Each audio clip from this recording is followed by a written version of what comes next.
We talked about guilty thoughts last week. Well, we talked about some other thoughts as well, guilt, frustration, annoyance, myself, all the nonsense that distracts us from doing what we're supposed to be doing in the here and now.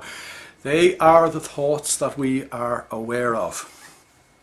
But there's a whole big, bad bag of thoughts, what we call our baggage, that we're dragging around with us all the time that we're not aware of.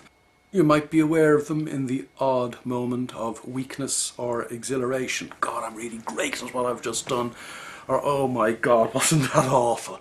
These thoughts that actually only strike us in a moment of heightened awareness. We don't have too many of those, unfortunately. As normal crazy people, we are generally unaware. And what keeps us generally unaware is that bag of self-destructive thoughts. The things that in the quiet, I was going to say the peace and quiet, but generally research shows that if you sit down in the quiet of your own mind for a while, it is anything but peaceful.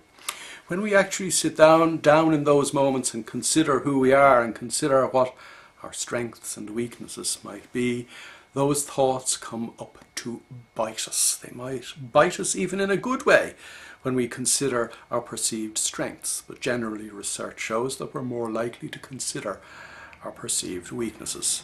Either way, the key point in both sentences I've just spoken is the word perceived. Neither our weaknesses nor strengths are real. They are the product of the snapshots that we took of things that made an impression upon us when things were done for us or to us during our so-called formative years. They ain't real, but they are what are playing on our mind all of the time.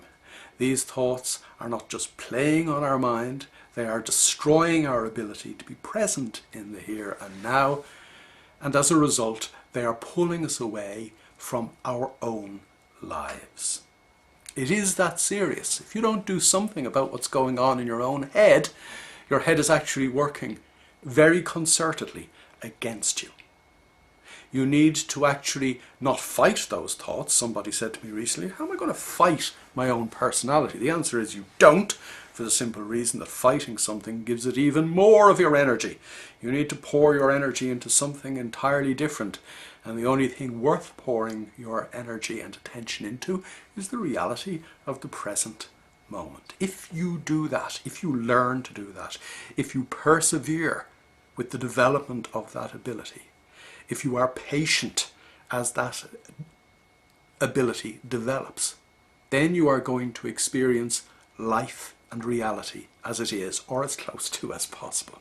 Then you are going to experience your abilities. You're also going to experience some inabilities, but this time your strengths and weaknesses will be real ones. And you know what?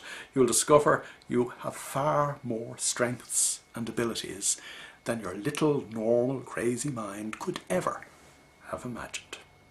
Liberate yourself. Meditate after this video.